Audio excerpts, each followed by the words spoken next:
వారందరిని బట్టి ప్రభుని స్తుతిస్తున్నాము. వాస్తవికంగా మధ్యాహ్నమే వెళ్ళిపోవాలి. నాకు ఒక పిచ్చి అలవాటు ఉంది. ఉరియా ఒకరోజు ఏమని మాట్లాడతాడంటే, దేవుని ప్రజలు యుద్ధరంగంలో ఉండగా నేను ఇంటికి వెళ్ళడం అంత అవసరమా? అది డ్యాస్ అనుకోండి. ఇప్పుడు ఆ మాట అప్రస్తుతం కనుక ఆ పదాన్ని వాడడం లేదు. కాబట్టి దావీదుతో ఒకరోజు వారు అన్నయ్యలు అంటారు, ఆ చిన్న గొర్రెల మంద ఎవరి వశము చేసేవాని. కాబట్టి సేవకుడు అనగానే మందిరము, మందిరము అనగానే సేవకుడు. అంటే సేవకుడికి మందిరానికి చాలా అభినవ సంబంధం ఉంది. విషయాన్ని మనం ప్రక్కన పెడదామనుకోండి. వాస్తవికంగా నేను లాడ్జిలో ఉండాల్సిన అవసరం వచ్చింది, కానీ నాకు ఆ మనసు లేదు. దేవుని మందిరములో ఉండే తలంపులు వేరు. దేవుని మందిరానికి వెలుపట శరీర సంబంధమైన సౌఖ్యము సుఖము దొరకవచ్చు, కానీ దేవుని సన్నిధానము దొరకదు. కాబట్టి మహా రాజైన దావీదు ప్రజలు దేవుని మందిరమునకు వెళ్ళుదము రండి అనగానే ఏమనిపించిందంట? తన జీవితంలో రాజరికము, సింహాసనము, ఆధిపత్యము ఇవ్వని సంతోషాన్ని ఆ చిన్న మాట కలిగించిందంట. ఇలాంటి కొన్ని వాక్యాలు మక్కిగా తీసుకునే అలవాటు ఉంది నాకు. ఇంకా వాక్యంలో ఏది సందేహము తెచ్చుకోవాల్సిన ఆవశ్యకత ఉండకూడదు విశ్వాసకి. మనము ఎలాంటి సహవాసంలో ఉన్నామంటే, ఈ సహవాస నాయకుడు తిమింగం కడుపులో యోనా ఉన్నాడంటే కాదు, అసలు యోనా కడుపులోనే తిమింగిలము ఉండింది అని కనుక బైబిల్లో రాయబడి ఉంటే నేను నమ్ముతా. అంటే అచంచలమైన విశ్వాసము కలిగినటువంటి మహనీయుడు, మహానుభావుడు, వక్త, వీరుడు, శూరుడు, ప్రవక్త అయిన దైవజనుడు భక్సింగ్ గారు ప్రారంభించిన పరిచర్యలో నీవు నేను మనం ఒక వ్యక్తిగా చేరాం. కాబట్టి అది చాలా సంతోషకరమైన విషయం అనుకోండి. కొన్ని పరిస్థితులు చూస్తుంటే దౌర్భాగ్యకరమైన విషయం, కానీ ఆ వ్యక్తిత్వాలు సహవాసానికి ముడి పెడుతూ ఉన్నారు. ఈరోజు బయట వాళ్ళు ఏమంటున్నారంటే, ఎబ్రోల సహవాసం అనగానే డ్యాస్ ఎక్కువ ఉంటాయండి అంటున్నారు. సహవాసంలో లేదండి. సమస్యలు ఎక్కడున్నాయి? మనుషుల హృదయములలో పుడుతున్నాయి. స్వార్థము, ద్వేషము, అసూయ, అధికారము, ఆధిపత్యం, తద్వారా సమస్యలు వస్తున్నాయి. సహవాసంలో ఎప్పుడు అవి లేవు. కాబట్టి దైవజనుడిలో లేవు, సహవాసంలో కూడా లేవు. ఈ సమస్య ఇప్పుడు ఎక్కడొస్తుంది? మనుషుల ద్వారా వస్తుంది. దానిని తీసుకొచ్చి సంస్థకి ఆపాదించడము అది విఘ్నత కాదు. కాబట్టి ఆ విషయాలు మర్చిపోండి. ఈ రాత్రి మన శీర్షిక బేతేలు. ఈ రాత్రి మన శీర్షిక ఏంటి? బేతేలు. బేతేలు అంటే ఏంటి? దాన్ని పుట్టు పూర్వోత్తరాలు ఏంటి? బేతేలు యొక్క అనుభవాలు ఏంటి? బేతేలులో ఉండేవారు ఎలా ఉండాలి? బేతేలు ఏం నేర్పిస్తుంది? ఎక్కడికి తీసుకెళ్తుంది అనే ఎన్నో అంశాలు ఉన్నాయి. నేను 98, 99, 2001లో ఒక చోటికి పరిచర్యకి వెళ్ళాను సేవకుడిగా. అప్పుడు నేను బేతేలు అనే మందిరానికి వెళ్ళాను. అక్కడ పర్మనెంట్ సేవకుడిగా వెళ్ళలేదు, స్టెప్నీగా వెళ్ళాను. స్టెప్నీ అంటే ఎంతమందికి తెలుసు? మోటార్ ఫీల్డ్ ఎంతమందికి తెలుసు? సరే, విలియం రాలేదా? స్టెప్నీ అంటే ఎక్కడో చాటున దాక్కొని ఒక టైర్ ఉంటుంది. నేను అలాంటి టైర్ని. యాక్చువల్గా ఈ స్థలంలో ప్రీతమ నాయకుడు సంసన్ గారు నిలబడాలి. అంటే ఇప్పుడు నేను స్టెప్నే కాదా, అర్ధంతరంగా నేను నిలబడ్డా. ఒరిజినల్ టైర్ వేరు, స్టెప్నీ వేరు. ఒరిజినల్ టైర్కి చాలా సీల్ ఉంటుంది, అది ఎప్పుడు చక్కగా ఆరోగ్యంగా ఉంటుంది. స్టెప్నీ ఎలా ఉంటుంది తెలుసా, పిచ్చి పిచ్చిగా బటన్ ఊడిపోయి వర్క ఉందంటే ఉంది. అది ఎప్పటి వరకు ఆ కాసేపే. ఆ ఒరిజినల్ టైర్కి ఏమంటారు ఇక్కడ, ప్యాచ్ అంటారా, పంచర్ అంటారా, పంచర్ వేయించే వరకు మాత్రమే ఈ స్టెప్నీ అక్కడ ఉంటుంది. నేను కూడా స్టెప్నీ లాగా ఇక్కడ ఉన్నా. అక్కడ కూడా స్టెప్నీ లాగానే వెళ్ళాను. అక్కడ సేవకుడికి కొంచెము యాక్సిడెంట్ అవుతే ఆయన కోలుకోవడానికి దాదాపుగా 3 సంవత్సరాల కాలం పట్టింది. అంటే సేవకురాలు పిల్లలు మందిరంలోనే ఉన్నారు.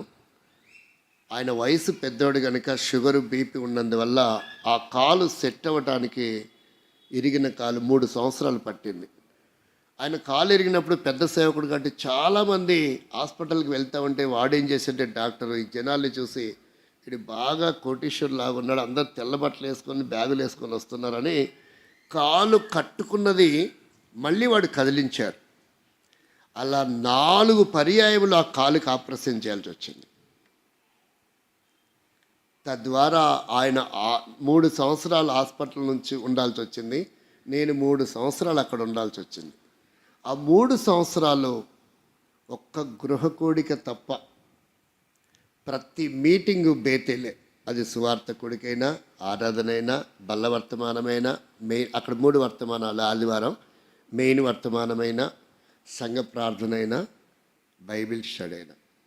దాదాపుగా నేను 1200 నుండి 1500 వర్తమానాలు చెప్పాల్సి వచ్చింది బేతేలు గురించి. అన్ని వింటే కానీ బేతేలు ఒక కొలిక్కి వస్తుంది. ఆ 3 అక్షరాలే. ఈరోజు మొదలు పెడితే తూతు మంత్రం తుమ్మాకు మంత్రంలా ఉంటుంది. సరే, ఎటకెళ్ళ కోరిక అలా టచ్ చేసి ఇలా ముగించి నేను పారిపోవాలి అర్జెంటుగా. కొన్ని మాటలు మనం చూద్దాం. నిజంగా నేను అన్నాను ఇందాక సాయంకాలం సహోదరుతో చెప్పాను, మీకు అభ్యంతరం లేకపోతే నేను రిజైన్ చేసి వస్తా సేవకి, ఇక్కడ విశ్వాసిగా నన్ను చేర్చుకుంటారా అని అడగాల్సి వచ్చింది.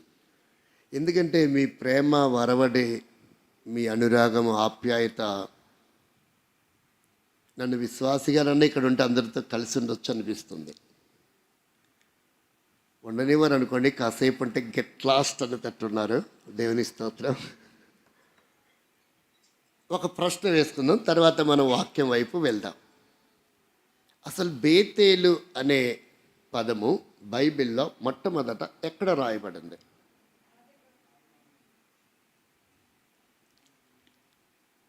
రెఫరెన్స్తో సహా చెప్పండి.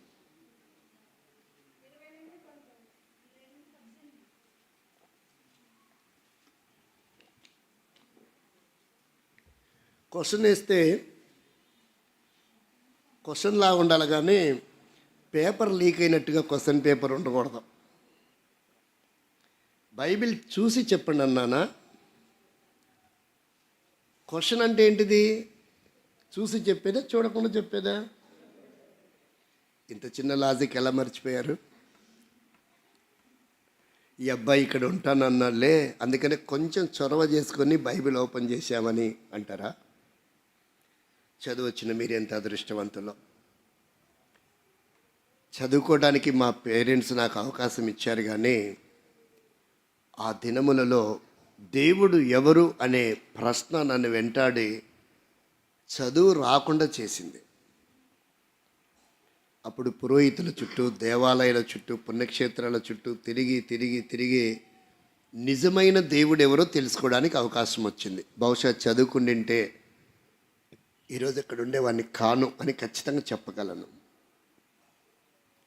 మరి ఇవన్నీ ఎలాగనుకుంటారు? ఇప్పటికే మీకు కొంతమంది డౌట్ వచ్చింది, ఈ అబ్బాయి బైబిల్ తీయడం ఏంటి అని. చదువు రాదు కనుక బైబిల్ తీయాల్సిన అవసరం లేదు. రెండవది, మరి హౌ ఈజ్ పాసిబుల్ అని కూడా కొంతమంది ప్రశ్న వస్తుంది. 13 లక్షల ఇచ్చి బైబిల్ 4 పర్యాయములు చదివించుకున్నా. మీరెంత అదృష్టవంతులు కదా చదువు వచ్చిన వారు. బైబిల్ అంటే ఏమీ లేదండి, కనబడే దేవుడు. బైబిల్ అంటే ఎవరు? కనబడే దేవుడు. ఒకసారి లేచి నిలబడండి అనగానే ఏం చేస్తారో తెలుసా? మొబైల్స్, ఇంకా కొన్ని వస్తువులు చేత పట్టుకుంటారు. బైబిల్ మాత్రం కాళ్ళకు దండం పెడుతుంటుంది. అదేం విడ్డూరమో నాకు అర్థం కాదు. లేచి నిలబడండి అంటే ఎంత విలువైన వస్తువులైనా కింద పడేయాలి, బైబిల్ మాత్రమే చేతిలో ఉండాలి. బైబిల్ని మనం ఎంత ఘనపరుస్తామో దేవుడు భూమి మీద మనల్ని అంతగా ఘనపరుస్తాడు. ఇదే లాజిక్ సూత్రం. బైబిల్ని మనం ఎంత అగౌరవపరుస్తామో, గౌరవించబడాలని పరితపించినా లేశం కూడా పొందలేం మనం. కాబట్టి బైబిల్ని దాటి వెళ్ళడం కానీ, చాలా కాలమైంది దుమ్ము పట్టిందని బైబిల్ని దుమ్ము పట్టియడం కానీ, పిల్లలు ఏడుస్తుంటే బైబిల్ తీసుకొని ఆడుకోర బాబు అని ఇవ్వడం కానీ చెయ్యకూడదు.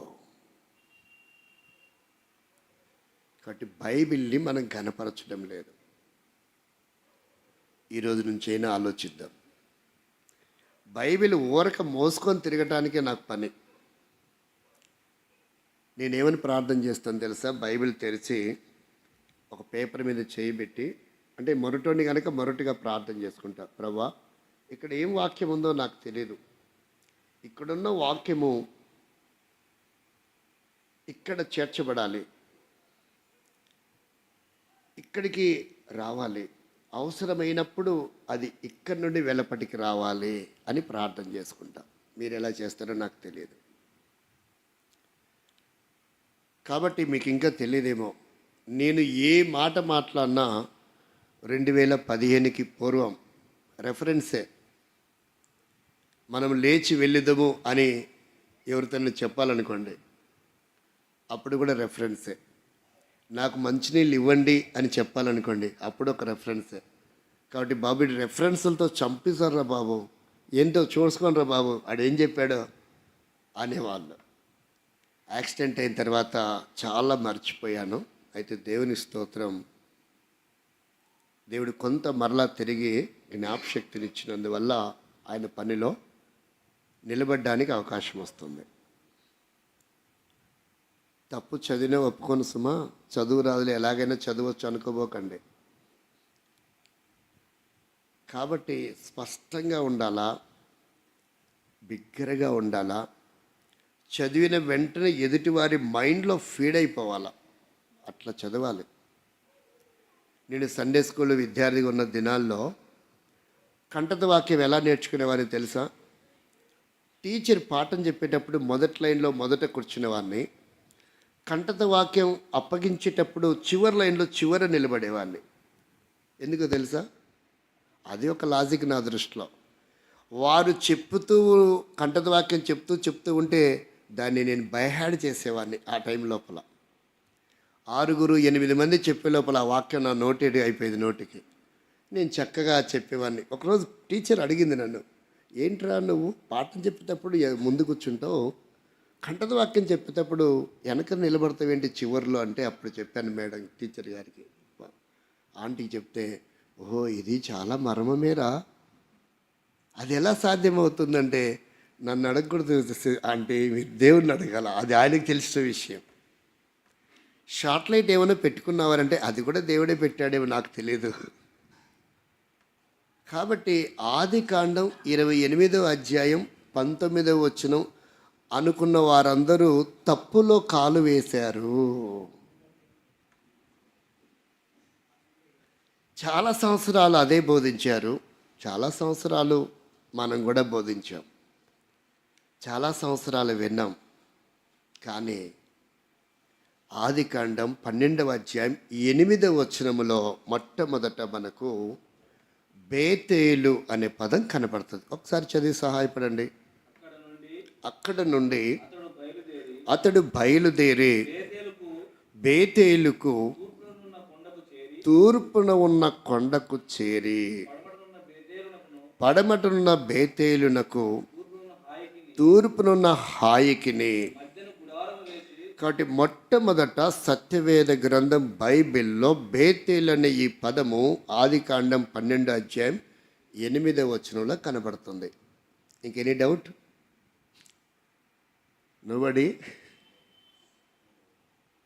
కాబట్టి నేను ఎక్కువ పిహెచ్డీలు, పీజీ, ఇంజనీరింగ్, డాక్టర్స్, మెడిసిన్, రకరకాల ఉన్నతమైన విద్య అభ్యసించే వ్యక్తుల దగ్గర నా పరిచయం ఉంటుంది. స్టూడెంట్స్ ఇప్పటికి నాకు లిస్ట్లో 2870 నలుగురు ఉండేవాళ్ళు. 75వ వ్యక్తిగా ఒక అమ్మాయి జాయిన్ చేసుకున్నాం. ఆ పిల్ల పేరు సరిత, తెలంగాణలో ఉంటుంది, టీచర్ అమ్మాయి. ఆ అమ్మాయి నన్ను చాలా శోధించింది. ఏంటి అంకుల్ మీకు స్వార్థం ఉంది, అబ్బాయిలనే మీ టీంలో పెట్టుకోవాలా, అమ్మాయిల్ని చేర్చుకోకూడదా, స్వార్థమా, ఇలా రకరకాలుగా శోధించి చివరికి నా మనసుని ఒప్పించింది. ఎందుకంటే బ్రదర్స్ ఉన్నారనుకోండి, ఎక్కడికైనా వెళ్తాం, రోడ్డు మీద అయినా చెట్టు కింద అయినా అడ్జస్ట్ అవుతాం. అదే అమ్మాయి ఉంటే పక్కన పరిచర్య చాలా రిస్క్ అవుతుంది. ఒకవేళ వర్షం ఉంటే రాత్రి ఒక గ్రామం నుంచి మరొక గ్రామానికి సౌకర్యం లేకపోతే నడిచి వెళ్ళాలి కదా, చాలా ప్రాబ్లమ్స్ ఉంటాయి. ఎట్టకెలకు ఆ అమ్మాయి బాధ కాదనలేక చేర్చుకున్నాము. చేర్చుకున్న నెలలోనే ఆవిడ కన్సీవ్ అయింది. ఈ రోజుకి మళ్ళీ మా టీవీలో ఒకరోజు ఎప్పుడు మీటింగ్ రాలా, అంటే మెంబర్గా చేరింది అంతే. మొదటి స్థానాన్ని ఆ అమ్మాయి కైవసం చేసుకుంది. కాబట్టి యూత్ని నేను ఎందుకు ఎక్కువగా ఇష్టపడతానంటే, రాడికల్స్, టెర్రరిస్టులు, విప్లవకారులు, ఉగ్రవాదులు, రాజకీయ నాయకులు ఎవరిని వాడుకుంటున్నారు? యవనస్తుల్ని. ప్రియమైనటువంటి తల్లిదండ్రులారా, ప్రియమైన అక్కలారా, మీ కుమారులను, మీ కుమార్తెలను, మీ ఆలోచించండి, తమ్ముళ్ళను నాకు పరిచయం చేయండి. వారి లోకములో పనికి మాలిన దానికి వాడబడకుండా వారిని దేవుని కొరకై తీర్చిదిద్ది ఒక ఆణిముత్యముగా మీ ముందు నిలబెట్టాలన్నదే నా ఉద్దేశం. అందుకని ఎక్కువ అబ్బాయిలు ఎన్నో వేల క్వశ్చన్స్ వేస్తూ ఉంటారు. వాళ్ళ క్వశ్చన్స్కి ఆన్సర్స్ చెప్పడానికి నేను రోజుల తరబడి ఉపవాసం ఉండి ధ్యానం చేస్తాను. రోజుల తరబడి. మీకు తెలియదేమో, సంవత్సరానికి నేను 210 రోజులు ఉపవాసం ఉంటాను. విక్టర్ డేవిడ్ అంకులు ఒకసారి నాకు చాలా తీవ్రమైన కోటింగ్ ఇచ్చినందువల్ల కొన్ని ఉపవాసాలు నేను తగ్గించాను. ఈరోజు ఏసన్న గారి మినిస్ట్రీకి శ్యామ్ కిషోరు, బెల్లంపల్లి ప్రవీణ్ కుమారు, సతీష్ కుమారు, దహించ్ అగ్ని థామస్ గారు, వైజాగ్లో ఉన్న స్టీఫెన్ పాలు, ఇలా దిగ్గజములాగా పిలువబడుతున్న గొప్ప గొప్ప దైవ సేవకుల దగ్గరికి వెళ్ళిన తగ్గని వ్యాధి, దురాత్మ, చేతబడి శక్తులు చివరికి నా దగ్గరికి వస్తాయి. వారి కొరకు నేను ప్రార్థన చేయాలని ఒక స్పెషల్ మీటింగ్కి వెళ్తే అక్కడ సంఘ పెద్ద దాదాపుగా 75-80% వారింటి పేరు కలిగిన వారు అక్కడ సంఘంలో 600 మంది ఉన్నారని తిమోతి అంకుల్ నన్ను స్పీకర్గా పంపించాడు 3 డేస్కి. వెళ్తే అక్కడ 30-40 మంది కూడా కనపడలేదు. ఏంటి ఇలాగుంది అంకుల్ ఇలా చెప్పాడు అంటే, అప్పుడు అన్నారు, ఒక సంఘ పెద్ద కుమార్తెకు చేతబడి చేశారండి, అది తగ్గలేదు. మన సేవకులు ఎంతమంది సేవకులు మీటింగ్ పెట్టి ప్రార్థన చేయించారంట, తగ్గలేదు.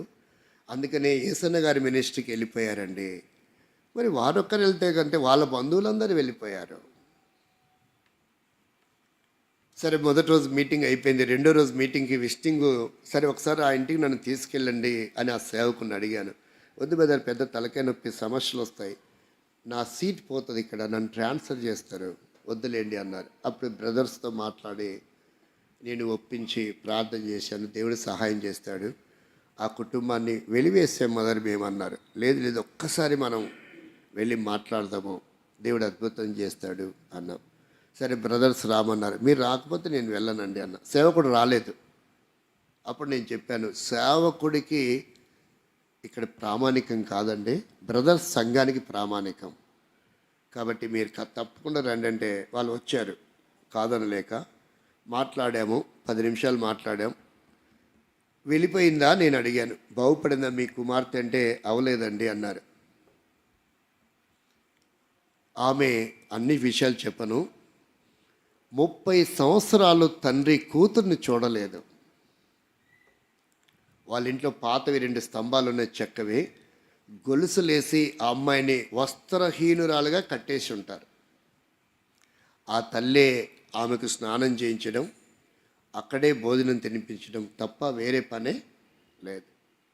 చిన్న పిల్లవాడు 3-4 సంవత్సరాలు ఉండే అబ్బాయి కనపడిన ఆ గొలుసులు సైతం తెంపేస్తుందంట ఆమె. అంటే తండ్రి చూడక ఎన్ని సంవత్సరాలు అయింది? 30 సంవత్సరాలు. ఆమెకు 45 సంవత్సరాలప్పుడు నేను వెళ్ళాను. అంటే 15 సంవత్సరాల వయసు ఉన్నప్పుడు ఆ సమస్య వచ్చింది. 30 సంవత్సరాలు సంఘానికి దూరం అయిపోయారు. కాబట్టి ఆ సంఘం ఇంకా కోలుకోలేకపోయింది ఆత్మీయంగా. బయటికి వెళ్ళిపోయిన లిస్ట్ ఎక్కువ ఉన్నందువలన ఏముందోలే ఆ మందిరానికి ఎందుకు వెళ్ళాలో అంటే వాళ్ళేమని చెప్పారంటే, ఆ మందిరానికి వెళ్ళటం వల్ల మా కూతురు ఇలా అయ్యిందని చెప్పారు. ఇంకెవరు వస్తారు అంటే వాళ్ళు చెప్పాల్సిన పద్ధతి వేరే ఉండింది. కానీ దాన్ని ఎలా చెప్పారు? చెప్పకూడని పద్ధతిలో చెప్పారు. అక్కడికి వెళ్ళాము, తగ్గలేదండి, అందుకనే వేరే చోటుకి వెళ్తున్నాం అంటే అది వేరే ఉండేది.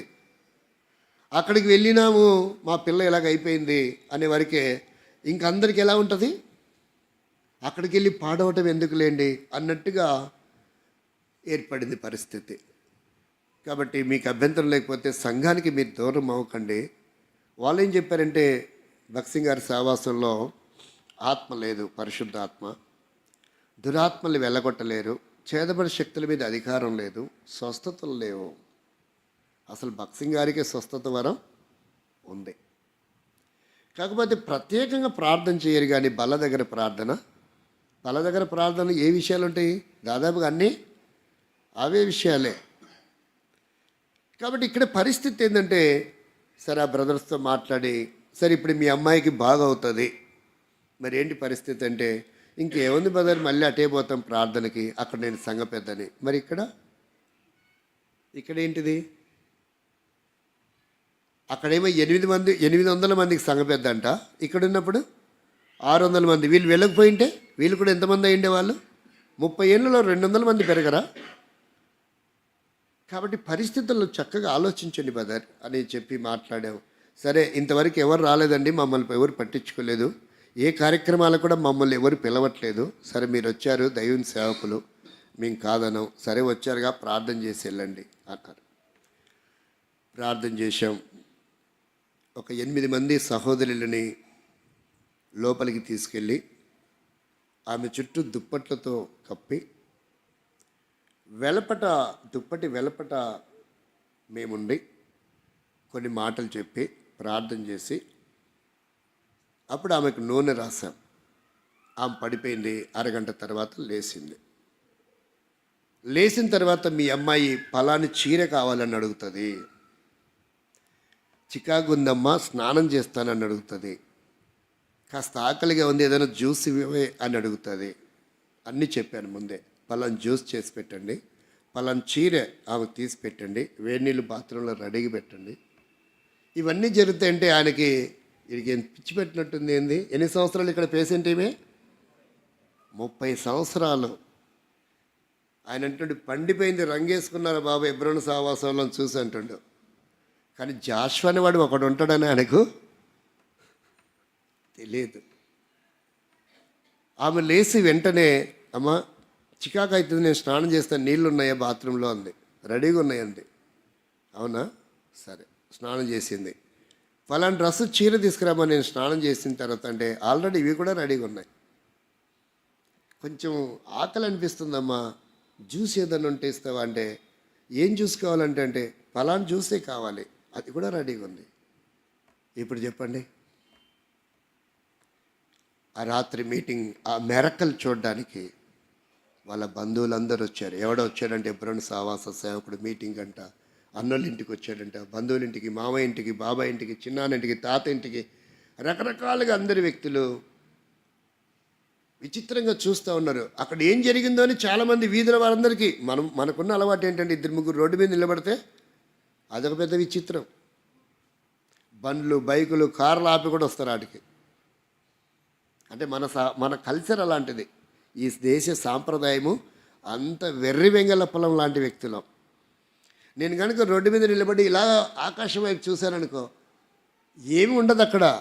ఒక 20-30 మంది పోగొత్తారు. నేను సైలెంట్కి వెళ్ళిపోయాను అనుకో, వాడు అడుగుతాడు ఏమైంది ఏమైంది ఏమైంది అంటే, ఏమో అతను నిలబడ్డాడు, చూశాడు, వెళ్ళిపోయాడు, ఏం అర్థం కాదంటారా?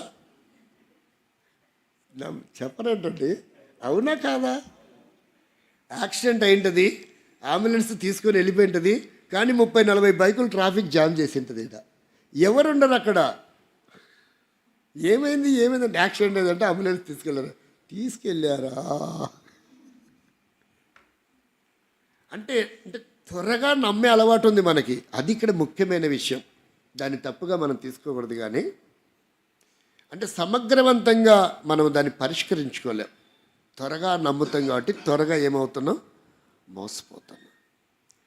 ఆ రాత్రి వాళ్ళందరూ మీటింగ్కి వచ్చారు. ఆ బ్రదర్ క్షమాపణ చెప్పాడు.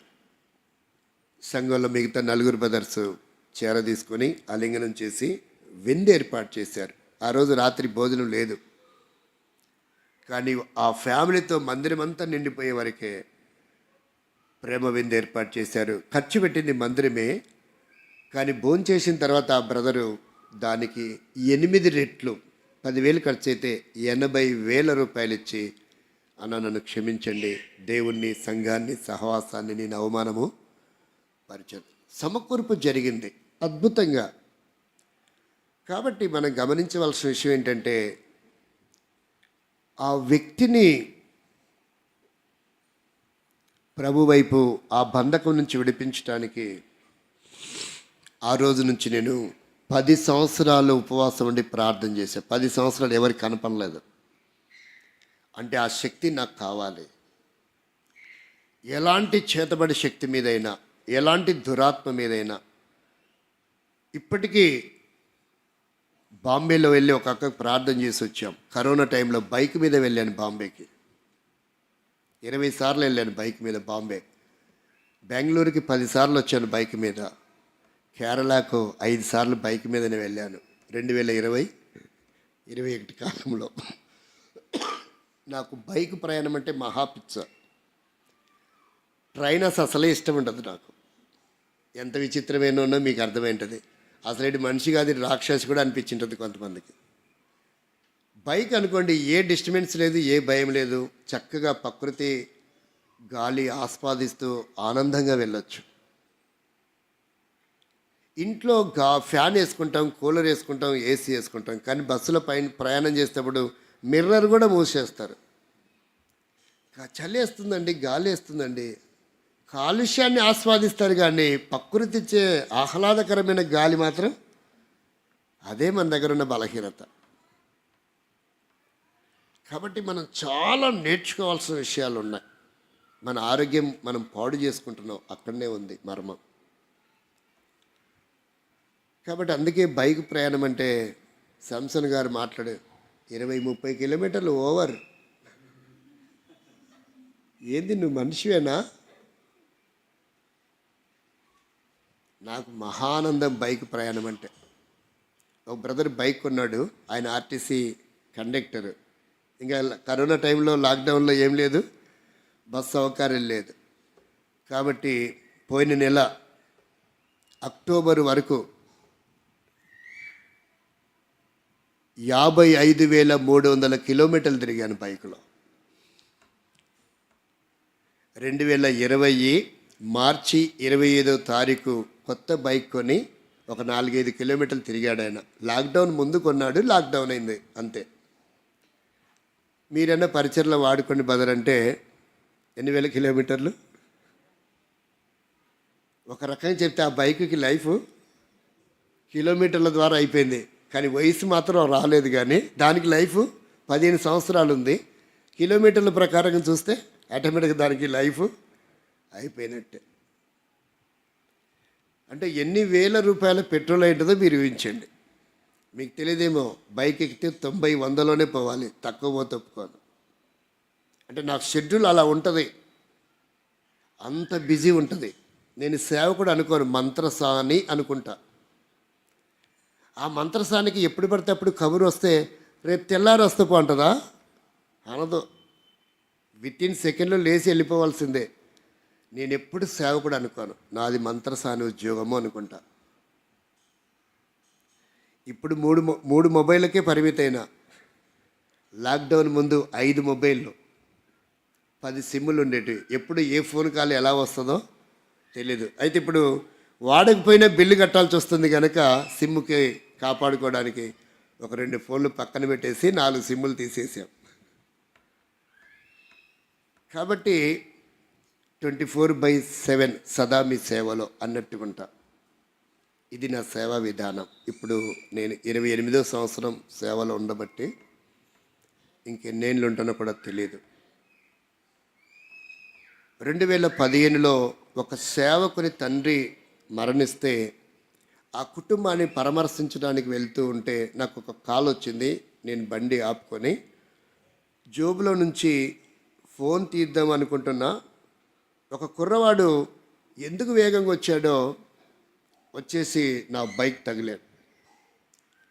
బైక్ తగిలితే నాకు పెద్ద ఇబ్బంది ఏమి అనిపించలేదు, కానీ దాని వెనక లారీ వచ్చి ఒక టిప్పర్ తగిలింది వాడిని. వాడు తప్పుకున్నాడు, ఆ టిప్పర్ వచ్చి నన్ను తగిలింది. 20 అడుగులు పైకి లేచి ఎగిరిపోయి తలకిందులుగా రోడ్డు మీద గుద్దుకుంటే ఆన్ ది స్పాట్లో చనిపోయాడు, తల పగిలి అని అనుకున్నారంట పొలాల పనిచేసేవారు. దేవుని స్తోత్రం. ఒక్కరోజు బెడ్ మీద ఉండలేదు. నమ్ముతారు ఎవరన్నా? ఉదయం యాక్సిడెంట్ అయితే 10:30కి, సాయంకాలం 5:30కి రోడ్డు మీద నుంచి పని చేసుకుని ఇంట్లోకి వెళ్ళే వాళ్ళు చూస్తే అప్పుడు కాలు కదిలింది, బతికున్నాడని తెలిసింది. కాబట్టి అలా కొన్ని సందర్భాల్లో కొన్ని పాటలు కూడా రాయించాను. అంటే నాకు ఏమీ లేదు కాబట్టి అలా ఉండిపోయినాయి. ఒక ఆయన దాన్ని ట్యూన్ చేశాడు ఆయన పద్ధతిలో. అది ఇప్పుడు మనకు అవసరం లేదు. ఇలా దేవుడు ఎంతో అద్భుతంగా కాపాడి మెమరీ లాస్ అయింది, కానీ దేవుని కృపను బట్టి మరలా కొంత కాలుకి చెయ్యికి డాక్టర్ అన్నాడు, నువ్వు గనక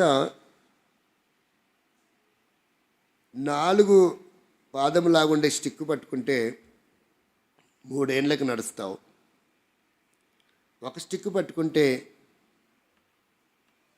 2 ఏళ్ళకి నడుస్తావు. ఏదైనా ఒక పొడవాటి కర్ర పట్టుకొని సపోర్ట్గా 2 కర్రలు పట్టుకొని కనుక నడిస్తే కొంచెం రెస్ట్ ఉన్నట్టుంటే జాగ్రత్త ఉంటుంది, 1 సంవత్సరాలు నడుస్తావు అన్నాడు. మరి వెంటనే నడవాలంటే ఏం చేయాలండి అన్న. వీలవుతుంది ఏ సేవకుడికన్నా? ఆయన అనుకున్నాడు, వీడి చాదస్తం మామూలుగా లేదనుకొని లేచి నడిచిపోవచ్చు, ఉంటే ఉంటుంది కాలు, లేకపోతే లేకపోతుంది. అప్పుడు నేను ప్రార్థన చేసుకున్నా. శాంసన్ అంకుల్ వాళ్ళు, అంటే అది శాంసన్ అంకుల్ వాళ్ళు చేస్తారో తెలీదు, పీటర్ అంకుల్ వాళ్ళు చేస్తారో తెలీదు, ప్రతి నెల తెలంగాణలో సువార్త చేస్తారు. నెలలో ఒక రోజు ఎంచుకొని ఒక మందిరాన్ని ఏర్పాటు చేసుకొని ఆ చుట్టుపక్కల గ్రామాలు ఆ రోజంతా సువార్తనే. సాయంకాలం 5:30 వరకు 1500, 2000, 3000 మంది కూడా వస్తారు ఆ సువార్తకి. నేను ఆలోచించాను, వాకింగ్ చేయమని చెప్పాడు కదా డాక్టరు, రోజు ఉదయం సాయంకాలం 5 గంటలు నడవాలంట వీలైతే. అప్పుడు నాకు తలంపు వచ్చింది, ఇక్కడ నడిచే బదులు అదేదో సువార్తలో నడిస్తే పోలా. చేతికి కాళ్ళకి కట్లు కట్టుకొని ఒకరోజు ఆగలేదండి, అలాగే బస్సు ఎక్కి దిగాను. 3వ నెల వరకు కుంటుకుంటూ వెళ్ళాను. దేవుని స్తోత్రం. 4వ నెలలో అసలు కట్లతో పని లేదు, ఏ మందులు వల్ల. 4వ సువార్తకే నాకు కట్లు లేవు చేతికి కాలుకి. ఆ తర్వాత సువార్త అయిన తర్వాత డాక్టర్ దగ్గరికి వెళ్తే, ఎక్కడ అమెరికాలో వెళ్ళి చేయించుకొచ్చావా సర్జరీలు అన్నాడు. బాడీ మీద చొక్కా ప్యాంట్ ఇప్పి చూపించా. ఒక్క చోట సర్జరీ చేస్తే ఉండాలిగా, ఎలా వీలైంది సార్ మీకు అన్నాడు. అతను సువార్త చెప్తే ఆయన అన్నాడు, రాయలసీమోడు కదా, కాబట్టి రకరకాలుగా పద్ధతులు, ప్రతి దానిలో ప్రభువుకు మహిమ రావాలా. శరీరం ఉంటుంది, ఓడిపోతుంది, అవసరమా? దాన్ని ఎంత కాపాడాలనుకుంటో అంత పాడైపోతుంటుంది. అది ప్రభు కొరకు మనం ఎంతగా సమర్పిస్తామో అంత ఆరోగ్యం వస్తుంది. అక్కడ వాకింగ్ చేయండి, సువార్తలో 3 బెనిఫిట్లు మనకి. ఆరోగ్యం వస్తుంది, దేవుని పని పత్రికలు పంచిన వాళ్ళం అవుతాం, మూడవది చెప్పండి, దాని వలన ఆశీర్వాదం కూడా వస్తుంది. ఇది మర్మంగా పెట్టుకోవాలి మనం. అలా పెట్టుకున్నప్పుడే మనం విశ్వాసులం అనడానికి ఆధారాలు ఉంటాయి. నా శరీరం అండి, జలుబు వచ్చింది, తుమ్మాను, దగ్గాను, ఒంట్లో బాగాలేదు, నీరసంగా ఉన్నాను. కొంతమంది కడుపు నిండా భోంచేసి కూడా ఆరాధనకి రారు. ఇంకా అలా దరిద్రం గురించి మనం మాట్లాడుకోకూడదు ఇప్పుడు. మీరు అట్లాంటి వాళ్ళు కాదులేండి. కారణం ఉండి రాకుంటే దేవుడు మన్నిస్తాడు. నిష్కారణంగా రాకుంటే దానికి ఖచ్చితంగా లెక్క. దేవుడు నీకు ఇచ్చే ప్రతి నిమిషానికి మనం లెక్క చెప్పాలా. నిమిషంగా సెకండ్కి కూడా లెక్క చెప్పాలి. నువ్వు ఎలా గడిపావు, అది చాలా భయంకరమైనటువంటి లెక్కలు అవి. మనం అనుకుంటాం చాలా వృధా చేసుకుంటున్నాం. కాబట్టి ఇక్కడ బేతేలు అనగానే అర్థం ఏంటంటే, అటు వెళ్తే మళ్ళీ ట్రాలని అక్కడ ఆపేస్తున్నా. బేతేలు అంటే రొట్టెల ఇల్లు. బేతేలు అనగా అర్థం ఏంటి? రొట్టెల ఇల్లు. అంటే ఏముండాలా బేతేల్లో? ఏముండాలా? చేతులతో చేసే రొట్టెలు కాదు, భౌతికంగమైన రొట్టెని గురించి మాట్లాడట్లేదు ఇక్కడ. బేతేలు అంటంగానే వాక్యము సమృద్ధిగా ఉండే ఇల్లు అని అర్థం. మనుషుడు రొట్టె వలన కాదు కానీ, ఇప్పుడు చెప్పండి, డ్యాష్ పూర్తి చేసుకోండి. అంటే బేతేలు అనగానే ఆత్మ సంబంధమైనటువంటి ఆహారము అని అర్థం. ఎవరైనా వాక్యాన్ని భుజిస్తారా? వింటారా? కరెక్ట్గా చెప్పండి. ఒక అతని దగ్గరికి వెళ్ళి అడుగుదామా, అతను ఎలా అంటాడో చూడండి. 15వ అధ్యాయం ఇర్మియా గ్రంథం 16వ వచనం చదవండి. ఇప్పుడు అతను పిచ్చోడా మంచోడా మీరే చెప్పండి, మీకే ఛాయిస్ ఇస్తున్నా.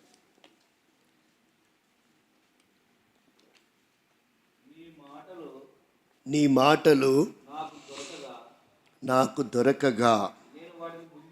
ఇప్పుడు చెప్పండి, పిచ్చోడనాలా, మంచోడనాలా, ఏమనాలా? అతన్ని మాటల్ని ఎవరైనా ఏం చేస్తారు?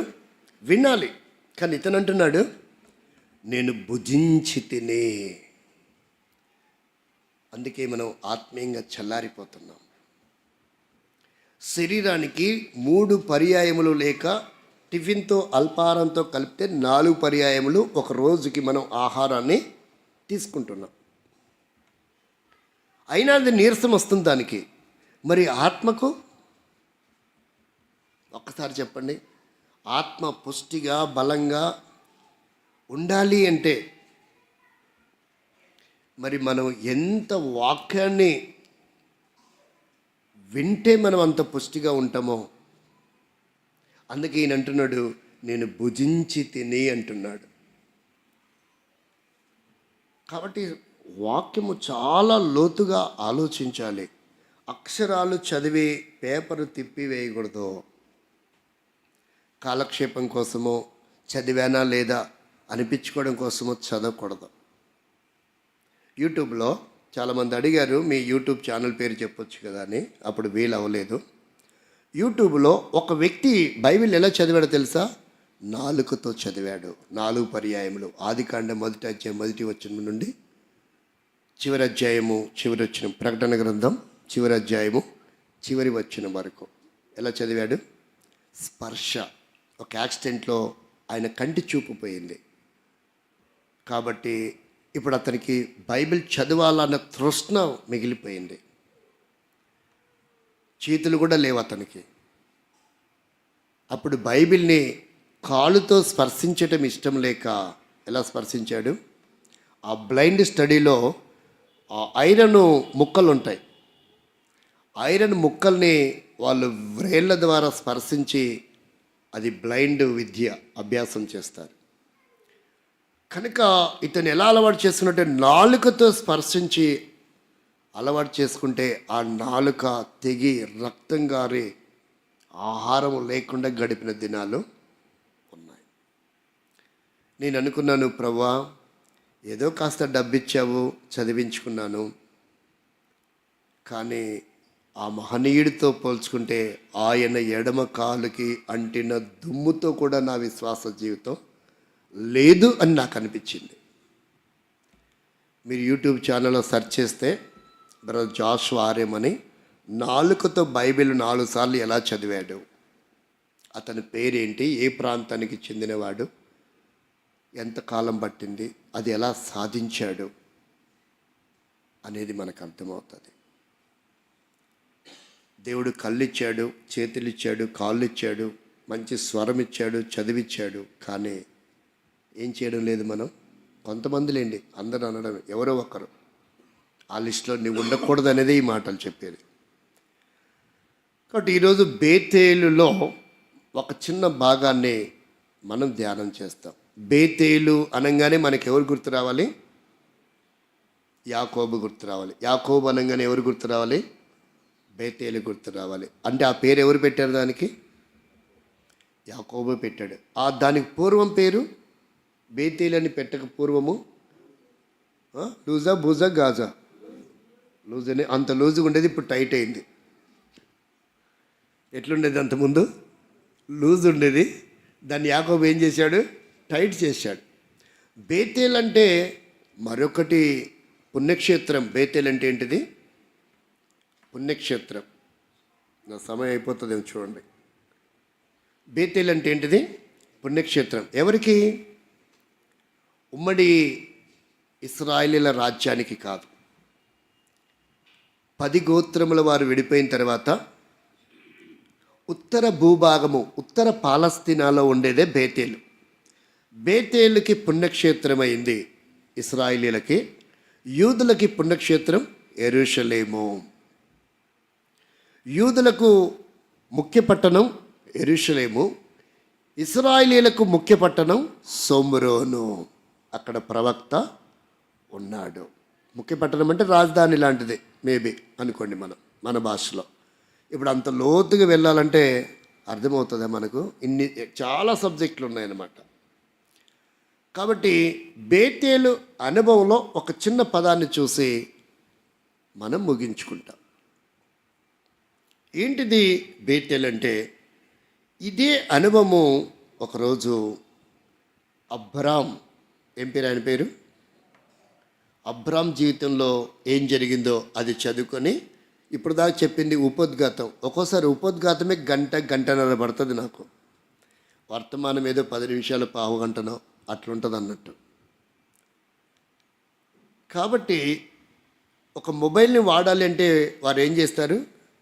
దాని విధానం, ఒక వస్తువుని ఎలా వాడాలో దాని నమూనా ఇస్తారు, ఇలా వాడండి అని. అది తెలుసుకున్నాం అనుకో, ఆ మొబైల్ని, ఆ వస్తువుని ఎలా వాడాలో చాలా ఈజీ అవుతుంది కదా. కాబట్టి వర్తమానానికి కూడా ఉపోద్ఘాతం అంత ప్రామాణికమైనది. కాబట్టి ఇక్కడ మనం గమనించాల్సిన విషయం ఏంటంటే, ఎక్కువ స్పెషల్ స్పీకర్గా వెళ్ళి అదే అలవాటు అయిపోయింది. టేక్ ఇట్ ఈజీగా ఏదో ఫార్మాలిటీ లాగా చేయడం నాకు చేత కావడం లేదు. కొంతమంది ఏమన్నా అంటే, అన్న ఈరోజు బైబిల్ స్టడీ ఏం లేదు, మీరేం సిద్ధపడలేదు కదా, అర్ధంతరంగా వచ్చారు, వరకే నాకు కొంచెం జలుబు చేసింది, ఏదో 2 మాటలు తూతూ మంత్రంలా చెప్పండి అన్నాడు ఆయన. ఏం చేయాలంట? బైబిల్ స్టడీ తూతూ మంత్రంలాగా 4 మాటలు చెప్పాలంట. అంటే ఇప్పుడు ఆయన ఎలా చెప్తుంటాడు చెప్పండి? అంటే కూర్చున్న వారు ఎంత అమూల్యమైన సమయాన్ని విడిచిపెట్టి ఇక్కడికి వచ్చింటారు. ఎన్ని పనులు, బాధ్యతలు అవన్నీ ప్రక్కన పెట్టి వస్తాయి. ఈయనేం చెప్తారంటే తూతు మంత్రం 4 మాటలు చెప్తే సరిపోద్ది. వాళ్ళేందన్న గొర్రెలు అవన్నీ అవసరం లేదు. 501వ వ్యక్తి వస్తేనే బైబిల్ స్టడీ వాక్యం చెప్తాడు ఆయన. నేను ఒక పెళ్లి సంబంధం మాట్లాడడానికి వెళ్తే నాతో కలిపి ఆయనతో కలిపి 498 మంది వాక్యం చెప్పలేదు ఆయన. ప్రార్థన చేసుకొని వెళ్ళండి, లోపలికి వెళ్ళిపోయినాడు. ఎంతమంది వస్తే ఆలోచించండి. నేను ఎలా అంటానో తెలుసా? ఒక వ్యక్తి ఉన్న వాక్యం చెప్తా, ఒక వ్యక్తి ఉన్నా ఇదే సబ్జెక్టే, వేల మంది ఉన్నా అదే సబ్జెక్టే. అంటే చెప్పేది ఎవరు? నేను కాదు. తన ప్రజల అవసరత కొరకు దేవుడు చెప్తున్నాడు. నేను ఈ మైక్ ఏం చేస్తుంది? సౌండ్ని ఎక్కువ చేసి మీకు వినిపిస్తుంది. అంటే ఇప్పుడు ఇది కదా చెప్తుంది అంటామా? అంతే నేను కూడా. దేవుడు తన ప్రజల అవసరత వరకు మాట్లాడతాను. నేను నిమిత్తుని అని అనుకుంటాను.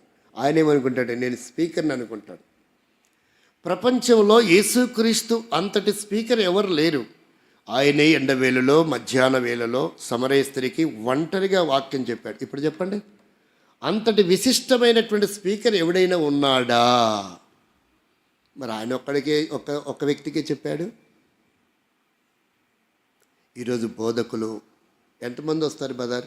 ఎంతమంది వస్తే చెప్తావు నువ్వు? ఆలోచించండి. కాబట్టి ఇలాంటివన్నీ బుద్ధిహీనమైన అలవాట్లు వచ్చేసినాయి సంఘంలో కూడా. అవసరం లేదండి.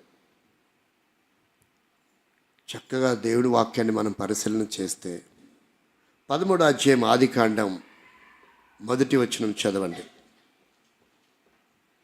ఈరోజు ఎందుకు విశ్వాసులు ఆత్మీయంగా చల్లారిపోతున్నారు, ఆత్మీయంగా ఫలించలేకపోతున్నారు అనే ప్రశ్న వేసుకుంటే, డిసెంబర్ 31వ తారీఖు రాత్రి వాగ్దానం తీసుకుంటున్నప్పుడు వడంబడిక చేసుకుంటున్నారు దేవునితో. ప్రభా, ఈ నూతన సంవత్సరం నుండి నేను నీ కొరకు అది చేయాలా, ఇది చేయాలా, ప్రమాణాలు ప్రమాణంగానే మిగిలిపోతూ వచ్చాయి.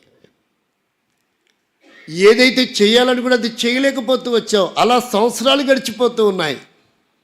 రోజు రోజుకి నీ భక్తి, నీ విశ్వాస జీవితం, నీ ఆత్మీయత ఎదగడానికి బదులుగా దిగజారిపోయేదిగా వస్తుంది. చివరికి ఏదో ఏమన్నా అనుకుంటారేమో అని మందిరంలో వచ్చి కూర్చొని లేసి వెళ్ళిపోతున్నావే తప్ప బాప్తీసం తీసుకున్న దినములలో ఉన్నటువంటి ఆత్మీయత ఈరోజు కనపడడం లేదు. ఆలోచించండి. బ్యాటరీ ఛార్జింగ్ పెట్టినప్పుడు కనీసం అలా స్ప్రాక్స్ వచ్చేస్తూ ఉంటాయి, నిప్పు రవ్వలు బయటికి వస్తాయి. దిగిపోయిన తర్వాత ఇలా మన ఆత్మీయత కూడా ఫలించడానికి బదులుగా ఎండిపోతున్న జీవితం. ఒక మహనీయుడి జీవితంలో అదే జరిగింది. బేతేలుని విడిచినందువలన జరిగింది ఆయనకు. బేతేలుకి దూరమైనందువలన జరిగింది. ఇప్పుడు చదవండి మీ చేతిలో ఉన్న బైబిల్లో ఆదికాండం 13వ అధ్యాయం 1వ వచనం చదవండి. అబ్రాము తనకు కలిగిన సమస్తమును, తన భార్యను, తనతో కూడా ఉన్న లోతును వెంటబెట్టుకొని ఐగుప్తులో నుండి నెగేబునకు వెళ్ళెను. నెగేబు అనగా ఎండిపోవుట లేక ఎండిపోయిన జీవితం. నెగేబు అనే పదానికి అర్థమైంది ఎండిపోయిన జీవితం, లేదంటే ఫలించలేనటువంటి జీవితం, లేకుంటే ఆత్మీయంగా ఎదగలేనటువంటి జీవితం. పర్యాయ పదాలుగా మనం ఎన్నైనా వాడచ్చు. ఇప్పుడు మనము దాన్ని మన వ్యక్తిగతమైన విశ్వాస జీవితానికి ఆపాదించుకోవాలా. నేను ఎండిపోయిన జీవితంలో ఉన్నానా, ఆత్మీయంగా తగ్గిపోతున్నానా, ఎదిగానా? ఒకప్పుడు నా మాటల తీరు ఎలా ఉండింది, నేను ఆరాధించే ఆరాధన ఎలా ఉండింది, నా ప్రార్థనా జీవితం ఎలా ఉండింది, నేను చేసే పరిచర్య ఎలా ఉండింది, నేను మందిరానికి వెళ్ళే విధానం ఎలా ఉండింది?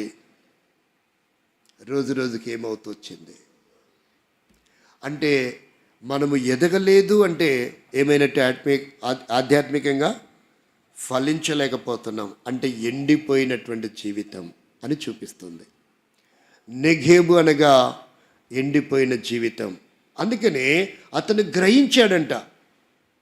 తన ప్రయాణములో వెనక్కి తిరిగి వచ్చాడు. బెవిల్ బ్యాక్ అన్నట్టుగా ఉంది. చూడండి ఏముందో 2వ వచనం చదవండి. అబ్రాము వెండి బంగారములు పశువులు కలిగి, అంటే ఎకనామికల్గా, భౌతికంగా, వస్తు రూపకంగా, డబ్బు రూపకంగా, పశు సంపద రూపకంగా బహుధనవంతుడయ్యాడు. కానీ ఆత్మీయమైన జీవితంలో ఏమయ్యాడు? దిగజారిపోయాడు, ఎండిపోయాడు. ఇక్కడ పడింది మొట్టమొదటి ఆత్మీయంగా దిగజారిపోయే బీజం. తద్వారా 16 అధ్యాయంలో తన జీవితంలోకి ఎవరు వచ్చారు? ఆగర్ వచ్చింది.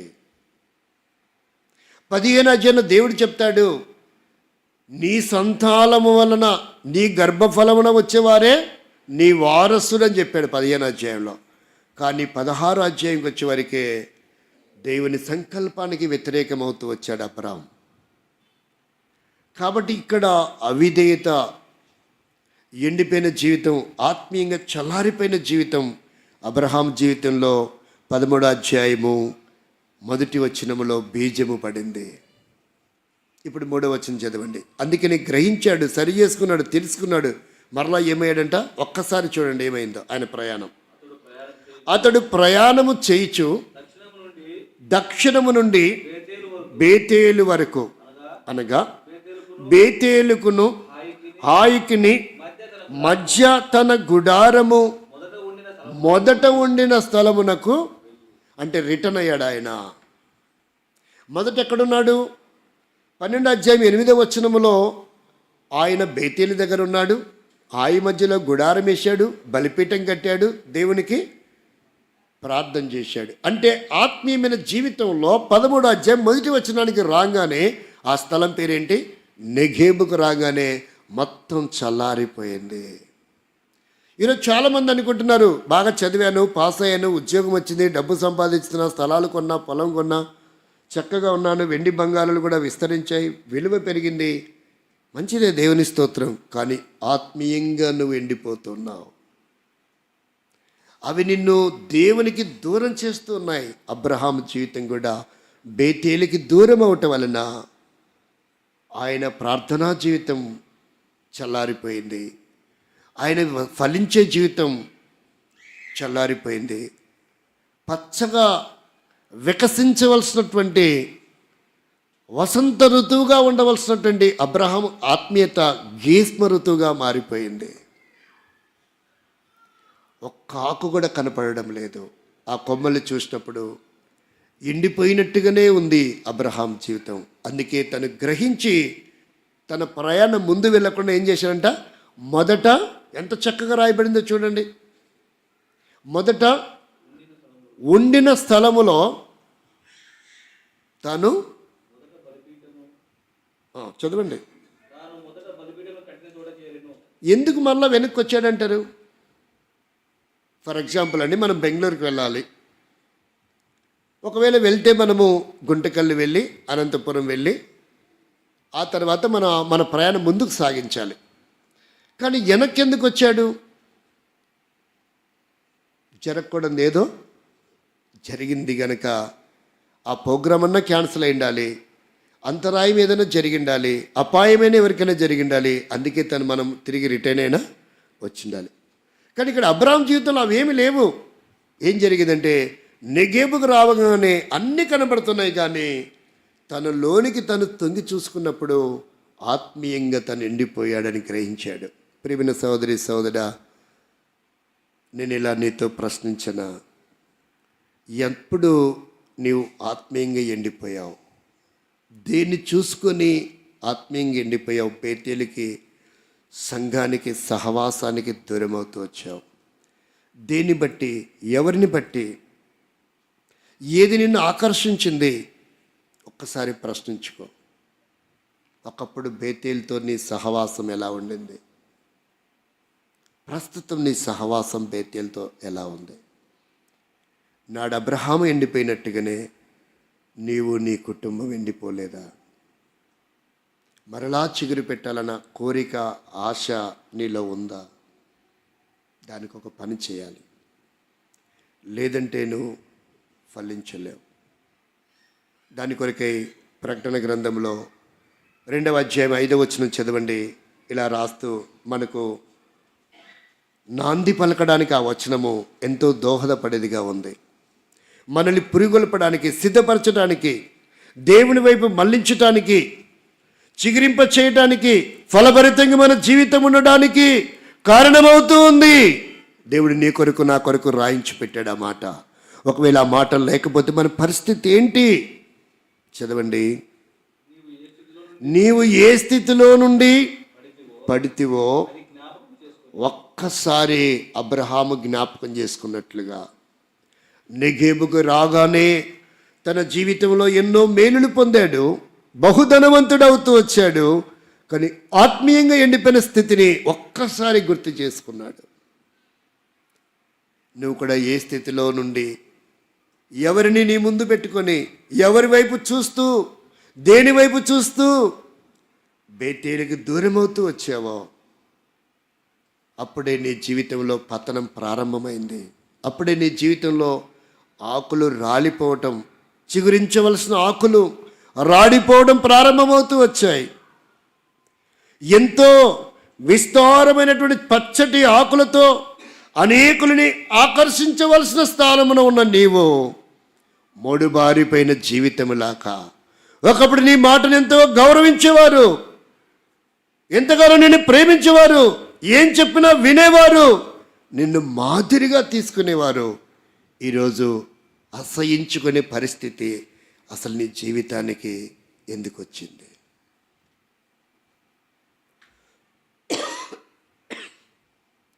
పక్షులు సైతం రావాలంటే కనీసం చెట్లో ఆకులైనా ఉండాలి, నీడైనా ఉండాలి. బాటసారులు పాదచారులు కూర్చోవాలంటే చెట్టుకి ఆకులే లేకపోతే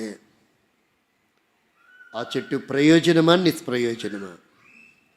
అది నరికి వేయబడి అగ్నిలో కాల్చబడుతుంది. మనం బాప్తిసం తీసుకున్నాం, విశ్వాసులమే, వీరులమే, సూర్యులమే. అది ఒకప్పుడు సుమా, ఇప్పుడు కాదు. సంసోన్ లాంటి జీవితం, నాటి సంసోను ఎప్పుడు లాంటి బలం ఉందనుకొని విరజిమ్ముకోబోయాడంట. కానీ ఏం లేదు, ఏమీ లేదు, ఆయనే ఉన్నాడు అంతే. మన ఆత్మీయత కూడా అలా కోల్పోయామేమో, ఎవరిని బట్టో కాదు. దాన్ని తిరిగి మనము పొందాలంటే ఈ లేఖనం మనతో మాట్లాడుతుంది. ఎక్కడ పడిపోయామో, దేని కొరకు దాన్ని ప్రక్కన పెడదాం. ప్రభువా, అబ్రహాం అంత ధనవంతుడైనప్పటికీ తను ఫలించాలని నీ వైపు చూశాడు. మరలా బేతేలు వైపు తన ప్రయాణం సాగించాడు. బేతేలు ఎన్ని మర్మాలు ఉన్నాయా ప్రభువా? ఎన్నో పర్యాయాలు బేతేలు చుట్టూ ఉన్నాను, బేతేలును ఆనుకొని ఉన్నాను, బేతేలు ఎదురుగా ఉన్నాను అనుకున్నా, కానీ ఫలభరితమైన జీవితానికి దూరమయ్యాను. ఒక అద్భుతమైన తీర్మానం చేసుకుందాం. ఆ స్థాయికి ఎదగాలంటే నీ ఆర్థికమైన స్థితిగతులు, కుటుంబ నేపథ్యము, నీ ఉద్యోగము, వ్యాపారము, చదువు, నీ డబ్బు, నీ స్థితిగతులు ఏవి నువ్వు చూసినా నీ జీవితం ఫలభరితంగా ఉండదు. మూడుబారిపోయిన జీవితమే. కాకపోతే నీకు నోరు పెద్దగా ఉంది, కేకలేస్తావు అంతే. దానివల్ల ఏ ఉపయోగం లేదు. అసలు నీ మూలంగానే బేతేలు ఇలా మారిందే ఒకసారి ఆలోచించండి. లేదంటే బేతేల్లో ఈ రోజుకి 400-500 మంది ఉండేవారేమో. అది నిన్ను బట్టి కాబోలేమో. నీ మాటలు, నీ ప్రవర్తన, నీ అలవాట్లు, నీ ఆచారాలు, నీ క్రియలు నీచంగా ఉన్నాయేమో. నేను చూసుకోవడానికి నన్ను నేను బాగున్నాను అనుకుంటున్నావేమో. ప్రియమైన సహోదరి సహోదరుడా, నీ మూలంగా కాదా అనేకులు దూరం అయిపోయింది? ఒక్కసారి ఆలోచించు. అందుకే యోనా లాంటి సరైన తీర్మానం చేసుకుందాం. ఆ శ్రమలు, ఆ గాలి, తుఫాను ఎవరిని బట్టి వచ్చింది? ఆ సిప్పు ఎవరిని బట్టి మునిగిపోతుంది? ఆ సిప్పులో ఉన్న ధాన్యమంతా సముద్రపాలు ఎందుకు అయ్యింది? యోనా గ్రహించాడు, అది నన్ను బట్టే. నా మూలంగానే ఇంతమందికి నష్టము, కీడు కలుగుతూ ఉంది. నా మూలంగానే షిప్పు పాడైపోతుంది. నా మూలంగా ఎంతో విలువైన ధాన్యము నీటి పాలైపోతుంది. నన్నే తీసి సముద్రంలో పాడేయండి. ఒకవేళ ఆ మాట అనకపోయింటే ఆ గాలి సముద్రం ఆగేదేనా? కాబట్టి బేతేలు అయిపోవడానికి నీవే కారణం కాబోలేమో. ప్రభా, నా ఒక్కడి కోసం, ప్రభా నా ఒక్కదాని కోసం ఎందుకు బేతేలుకి ఈ వేదన? ఎండిపోయిన జీవితం ఎందుకు బేతేలుకి? ఒక్కసారి ఆలోచించు ప్రియమైన సోదరి సోదరుడా. బేతేలు ఎంతగా వసంత ఋతువలే వికసించి ఆకర్షించి శాఖోపశాఖలుగా విస్తరించేదిగా 50 సంవత్సరాలు 60 సంవత్సరాల చరిత్ర అంటే కనీసము బేతేలు కూడా ఒక 10-15 బ్రాంచీలు ఉండాలి. మాంసం తినవలసిన వయసులో బేతేలు ఉండగా పాలు కూడా కాళ్ళ మీద పండబెట్టుకొని స్పూన్తో తాపే పరిస్థితికి ఎందుకు దిగజారిపోయింది? కారణం ఎవరు? ఎవరి వైపు చూడకండి. దానికి నేనే కారకుడేమో అని యోనా అన్నట్టుగా నువ్వు గ్రహిస్తే, నేనే కారణమేమో అని అబ్రహాము తను తప్పిదాన్ని తెలుసుకున్నట్టుగా నువ్వు తెలుసుకోగలిగితే, దేవుడు మరలా నిన్ను వాడుకోవాలనుకుంటున్నాడు.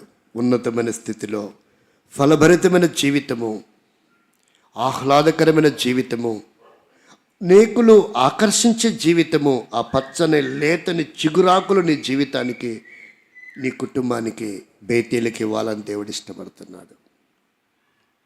కావాలనుకుంటున్నావా? కావాలనుకుంటే ఏం జరుగుతుంది, వద్దనుకుంటే ఏం జరుగుతుందో ఒకసారి చూడండి. వద్దనుకుంటే ఏం జరుగుతుందో మత్తయి సువార్త 3వ అధ్యాయము ఏమొచ్చిందని చెప్పాలా?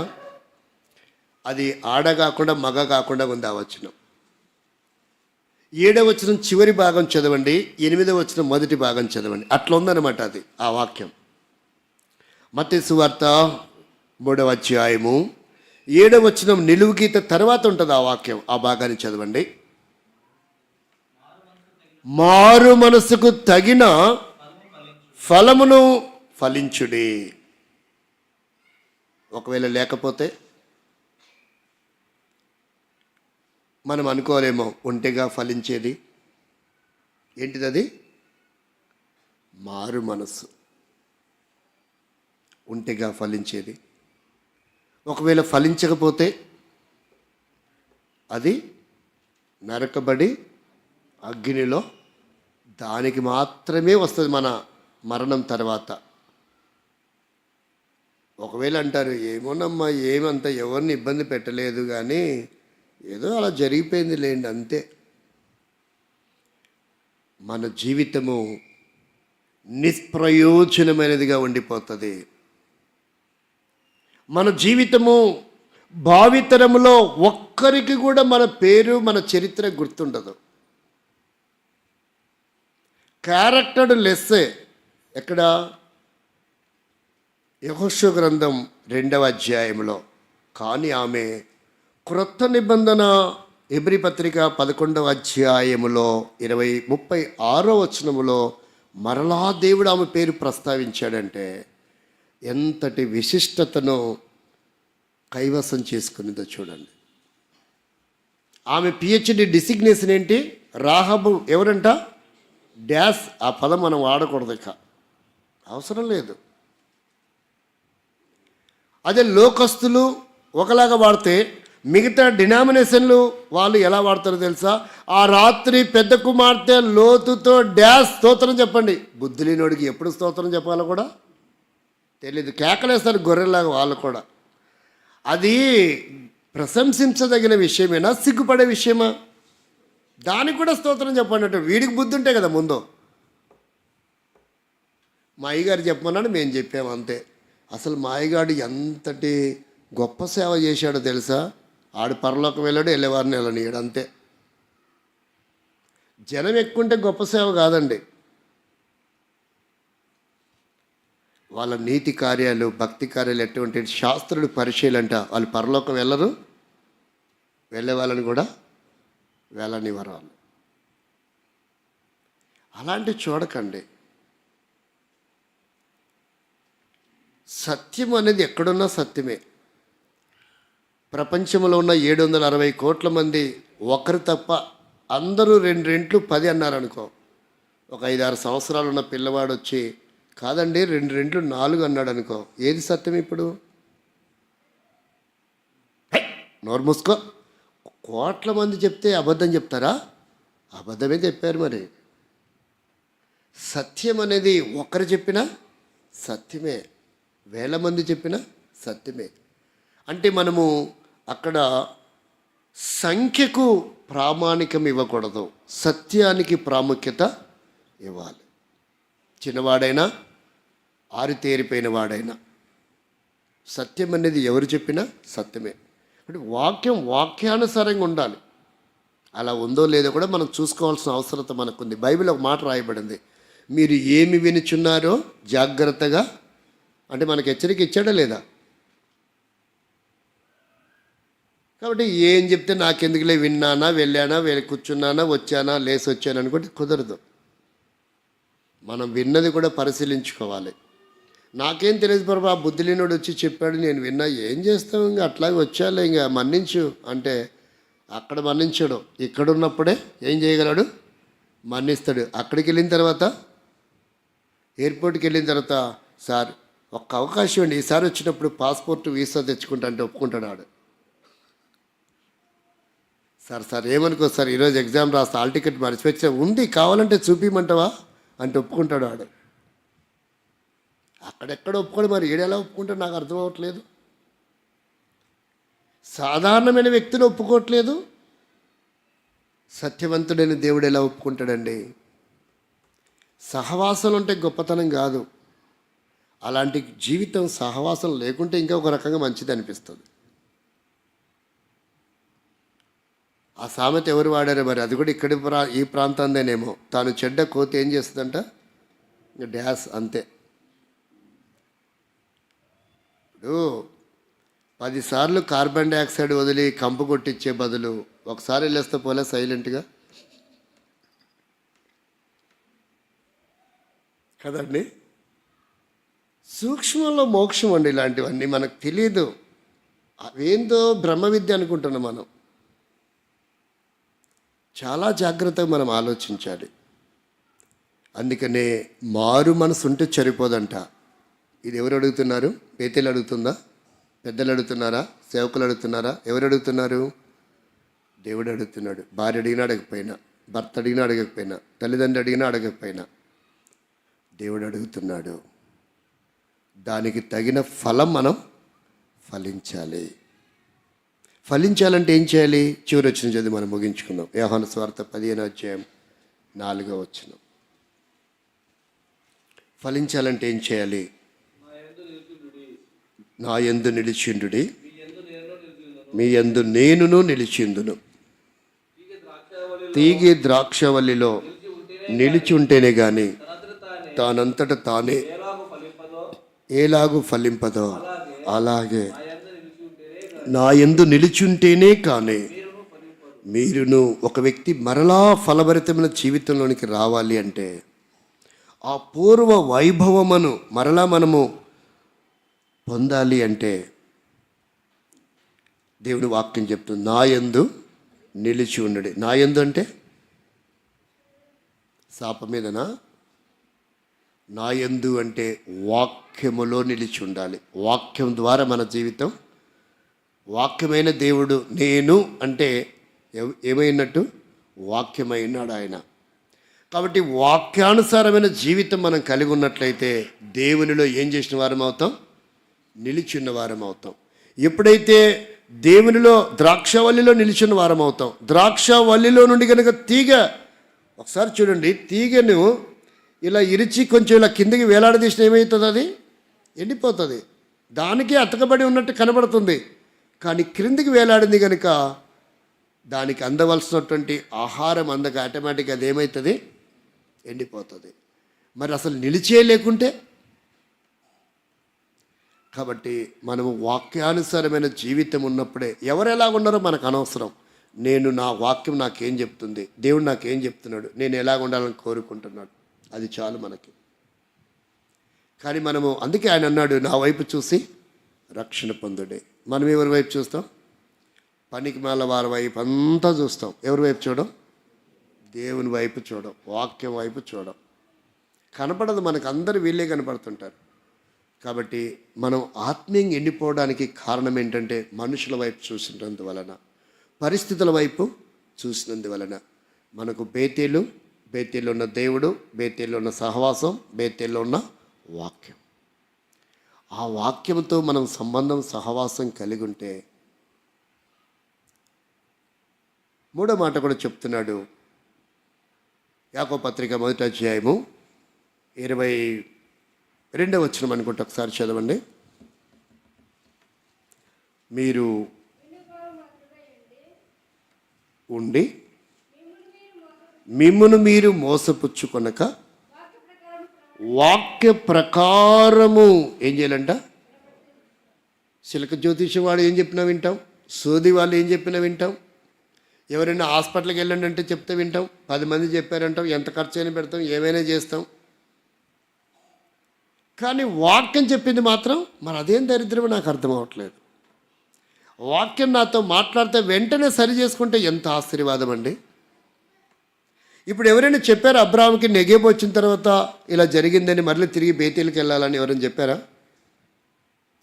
ఎవరైనా చెప్పారా తను తాను సరి చేసుకోవడానికి యోనాకి ఎత్తి సముద్రంలో పాడేస్తామయ్య అంటే సరే పడేయండి మీ ఇష్టం అన్నాడా? బ్రతులాడాడు వాళ్ళని? అతనే చెప్పాడా ఎత్తిన సముద్రంలో పడేయండి నన్నని? కాబట్టి మనల్ని మనమే విమర్శ చేసుకుని ఎడల ఏం తప్పించుకుంటామంట? తీర్పు పొందక పోతాం. మనం విమర్శిస్తాం కానీ మనల్ని మనం ఏం చేసుకోం. మనకు దేవుడు 3 అవకాశాలు ఇచ్చాడు, 4వది దేవునికి అప్పగించాలా. 1 చేతైతే క్షమించాలా, ప్రేమించాలా, వారితో మనం సహవాసం చేయాలా. ఈ 3 మనకు దేవుడు అప్పగించిన పని. తీర్పు తీర్చే పని దేవునికి మనం అప్పగించాలా. కానీ మనం అదొక్కటి తీసుకుని ఈ 3 వదిలేస్తాం. ప్రేమించలేము, క్షమించలేము, సహవాసం వారితో చేయలేము. ఈ 3 చేయలేము. మనం 1 మాత్రం చేస్తాం. ఏంటది? తీర్పు తీర్చేస్తాం. నేను ఒకసారి ఇలాగే స్పెషల్ మీటింగ్కి వెళ్తే అక్కడ కూడా నేను ఒక పాఠం నేర్చుకున్నా. నాకు అదే అలవాటు. ప్రతి పరిస్థితుల ద్వారా నేను ఒక ఆత్మీయత నేర్చుకుంటాను. అవి భౌతికమైనవే కానీ నేను వాటిని ఆత్మీయంగా కూర్పు చేసుకుంటాను. ఒక ఆంటీ సాంబార్లోకి సోరకాయ కోస్తూ ఉంది. దాదాపు ఇంత బారుగా ఉంది అది సోరకాయ. మరి అంత పెద్దది ఎప్పుడు చూడలేదు, మీరు చూసారో నాకు తెలియదు. ఇలా కోసి కోసి కోసి అలసిపోతుంది, కోస్తుంది పడేస్తుంది, కట్ చేస్తుంది పడేస్తుంది, కట్ చేస్తుంది పడేస్తుంది. అంటే ఆ సోరకాయ పాడైంది. చివరికి 2 పీసులు అంటే 2 అంగుళాల పొడవు మాత్రమే ఆ సోరకాయ బాగుంది. అదంతా పడేసి ఆ 2 అంగుళాల సోరకాయని 4 ముక్కలు చేసి సాంబార్లోకి వేసింది. నేను అప్పుడు అన్నాను, ఏంటంటే అంత పెద్ద బారుగుండే సోరకాయని కట్ చేసి అంత పడేసి 2 అంగుళాల ముక్కలు మాత్రమే 4 ముక్కలు చేసి సాంబారు ముక్కల్లో వేసావు ఏంటి అంటే, అయ్యా అదంతా పాడైపోయింది అయ్యా, అందుకే పడేశాను. ఇది కొంచెం బాగుందయ్యా, అందుకే దీన్ని సాంబారు ముక్కలలో వేశాను. మనం ఏంటైతే ఏం చేస్తుందో తెలుసా? 99 మంచి ఉత్తమమైన లక్షణాలు పాడేస్తాం చెత్తలో, డస్ట్బిన్లో. ఒక చిన్న బలహీనత ఏదో ఉంటుంది, దాన్ని పట్టుకొని పాకులాడుతుంటామండి. అందుకనే మన విశ్వాస జీవితం, మన ఆత్మీయత, మన సంఘం ఇలా ఉండిపోవడానికి, మన జీవితం ఎండిపోవడానికి కారణం. బైబిల్ చెప్తుంది దేవుని కంటే మనుషుడు ఏమంట? కొంచెం తక్కువవాడు. అంటే దాని అర్థం ఏంటి? ప్రతి వ్యక్తి పాపి అని అర్థం. అక్కడ ప్రతి వ్యక్తిలో లోపం ఉంది అని అర్థం. లోపం లేనివాడు ఏమవుతాడు? ఇక దేవుడు అవుతాడు. ఆ చిన్న లోపాన్ని చూసి శ్రేష్టమైన జీవితం అంతా ఎందుకు మనం నాశనం చేయాలి? ఒక్కసారి ఆలోచించండి. పోనీ మనలో ఏమైనా లోపం లేదా? కొంతమందిలో కనబడే లోపాలు ఉంటాయి, కొంతమందిలో కనబడనివి ఉంటాయి, అంతే తేడా. కనపడకపోతే లోపమే, లేకపోతే మనం యేసుప్రభు అవుతాం, గుర్తుపెట్టుకోండి. కాబట్టి ఎప్పుడు కూడా ఎదుటి వ్యక్తులు ఉన్న బలహీనతల్ని మనం ఉచ్చరించకూడదు. ఆ వ్యక్తిలో ఏదైనా నీతి ఉందా, ఉత్తమమైన లక్షణం ఉందా, దాన్ని చూడాలి. ఒక కీటకం అంటే తేనెటీగ ప్రతి పువ్వు మీదకి వెళ్ళి వాలుతుంది, పువ్వుని స్వీకరించదు. పువ్వులో ఉండే ఆ కొద్దిపాటి మకరందాన్ని మాత్రమే స్వీకరిస్తుంది. ఒక కీటకానికి ఎంత అమోఘమైన జ్ఞానం ఉన్నప్పుడు, దేవుని పోలికలో ఉండి మారు మనసు రక్షణ పొంది బాప్తిసం పొంది ఇంత బుద్ధిహీనంగా ఎందుకు దిగజారాలి? ఎదుటి వ్యక్తిలో ఎందుకు మంచి చూడలేకపోతున్నాం? ఆంధ్రలో వాడతారు, ఇక్కడ ఏమంటారో తెలియదు, పచ్చకామర్లైన వాడికి అంత ఎలా కనపడుతుంట, మనకు కూడా అలా ఉంటుంది అనమాట. కాబట్టి అది పక్కన పెట్టేద్దాం. ఎదుటి వ్యక్తిలో ఉండే లోపం చూసేదానికంటే కూడా ఎదుటి వ్యక్తిలో ఉన్న ఆ ఉత్తమమైన లక్షణం ఏదైతే ఉందో దాన్ని చూద్దామండి. అప్పుడు అందరితో కలిసిమెలిసి ఉంటాం, అందరితో ఆత్మీయంగా ఉండగలం, అందరితో సహవాసం చేయగలం, అందరితో ప్రేమగా ఉండగలం. కొంతమంది ఉంటారు, ప్రైజ్లాడ్ అంటే ఎవరికి కావాలి నీ ప్రైజ్లాడ్ చెప్పదు అంటే ప్రైజ్లాడ్ చెప్తే కూడా తప్ప. ఒక బ్రదర్ నేను ఫోన్ చేశాను, బ్రదర్ పలానా చోటి నేను స్పీకర్గా వస్తున్నాను, అది మీకు చాలా దగ్గర, మీరు వీలైతే అక్కడ మీటింగ్ రండి కలుచుకోండి, మీరు మా దగ్గర రాలేకపోయారంటే ఆ బ్రదరు ఫోన్ చేస్తే ఆయన అన్నాడు, బ్రదర్ వాడు ఉంటాడు కాబట్టి నేను రాను బ్రదర్ అన్నాడు. సరే ఆయన ఏదో ఆవేశంలో ఉన్నాడేమో అనుకొని, ఏదన్నా మరి ఫ్రస్ట్రేషన్లో ఉన్నాడేమో అనుకొని ఆ సిస్టర్ ఫోన్ చేస్తే అది ఉంటుంది కాబట్టి నేను రాను బ్రదర్ అందా. అంటే ఇప్పుడు పరలోకం దగ్గరికి వెళ్ళిన తర్వాత వాళ్ళు ఉంటారు కాబట్టి వెళ్ళారు, అంతేగా? మీకు అర్థమైందా లాజిక్? పరలోకములో కనుక అతను ఉన్నాడు అనుకో, ఇతను ఏం చేస్తాడు? వాడు పరలోకంలో నేను నరకానికి వెళ్తాలే బ్రదర్ అంటాడు. ఇక పరలోకంలో ఆ సిస్టర్ కంటే అది ఆ సిస్టర్ పరలోకం ఉంది, నాకు అవసరం లేదు, అది ఉన్నకంటే నేను రాను, ఈ నరకానికి పోతాను. అంటే ఎట్లాంటి వ్యక్తిత్వాలు కలిగిన వ్యక్తుల్ని మనం చూస్తున్నామో ఆశ్చర్యం వేస్తుంటుంది నాకు. అదే దేవాలయం దగ్గర చూడండి, హిందువులు ఉంటారు, 2 ఎగస్ పార్టీలు ఉంటాయి ఊర్లో. ఒకవేళ ఆ పార్టీ వాళ్ళు దేవుని దర్శనం చేసుకొని వచ్చారనుకోండి, వీళ్ళు వెళ్తే ఏం చేస్తారు? వాళ్ళు వచ్చిన దాకా వీళ్ళు సైడ్కి ఉండిపోతారు. అవునా కదా? అంటే వాళ్ళ దగ్గర కూడా మనం ఆత్మీయత నేర్చుకోవాలి. వాళ్ళు వెళ్ళిపోయిన తర్వాత వీళ్ళు కూడా వెళ్ళి వీళ్ళు చేసుకునే కార్యక్రమాలు ఏదో చేసుకుంటారు. దేవుని కోసం వద్దాం, దేవుని మందిరానికి వాళ్ళ కోసం వస్తున్నామా ఏంది? అటెండెన్స్ చేయించుకోవడానికి వస్తున్నామా, లేదా ఫింగర్ ప్రింట్ పెట్టడానికి వస్తున్నామా? లేదు కదా. డేస్ ఫెయిల్ ఏమైనా అవుతాయి, ఫెయిల్ చేస్తారా? దేవుని కోసం రండి, వాక్యం వినండి, చేతైతే పలకరించండి, పరామర్శించండి, ప్రైజ్లాడు చెప్పుకోండి. ఒకప్పుడు అసలు నేను ఎందుకు అలవాటు పడ్డాను తెలుసా? మందిరానికి ఆలింగనం చేసేవారు. ఇప్పుడు కనీసం షేక్ హ్యాండ్ కూడా లేదు. కనీసం ఇట్లా చెప్పుకునే వాళ్ళండి ప్రైజ్లాడని. ఇప్పుడు హలో బ్రదర్ ప్రైజ్లాడ్, ఇదేంటిదో అర్థం కాలే. కొంతమంది ఇట్టన్నాడు, ఇదేంద్రనైనా ముస్లిం అని ఎవర్రా ఇట్టంటే వేదిరా బాబు అంటే తప్ప అంకుల్, అది అట్లా అనొద్దా? ఎవడ్రా నీకు నేర్పింది? అసలు క్రమం ఏంటి, పద్ధతి ఏంటి? కరోనా వచ్చిందని సనాతన ధర్మం వాళ్ళు మా ధర్మం గొప్పది, మా ధర్మం గొప్పది, మా నమస్కారాలు మంచిది, సేకాండ్ మాకొద్దు. ఇలా ఆలోచించండి. సెకండ్ అంటే ఏంటో తెలుసా? నీవు నేను వేరు కాదు, మన ఇద్దరము సమానులమే అనే భావాన్ని చూపిస్తుంది. కానీ సెకండ్ ఇస్తే కరోనా వస్తుందని కాదు. ప్రియమైన వారులారా ఆలోచించండి. కాబట్టి మనం ఆత్మీయంగా ఎదగాలి అంటే వాక్యానుసారంగా జీవితం ఉండాలి, సంఘముతో మమేకం అవ్వాలి, ప్రతి కార్యక్రమానికి రావాలి, పెద్దలతో బాధ్యత గల వారితో మనం మమేకమై ఉండాలి. ఏ ఊరికి వెళ్తున్నా, ఏది కొనాలన్నా, ఎక్కడికి వెళ్తున్నా ఫోన్ అయినా చేసి ప్రార్థన చేయించుకోవాలా, సమీపంగానే వచ్చి ప్రార్థన చేయించుకోవాలా. అది మనకు ఆశీర్వాదం, అది మనకు సంరక్షణ. నువ్వు ఎటుపోతావో ఎటొస్తావో ఏం చేస్తావో ఎవరికి తెలీదు. ఖరీదైంది కొంటావు, ప్రార్థన లేకుండా, పెద్దలతో సేవకులతో సలహా లేకుండా, అది వేస్ట్ అయిపోతుంది, పాడైపోతుంది, నష్టపోతావు. ఇలాంటివి ఎప్పుడు చేయకూడదు మనం.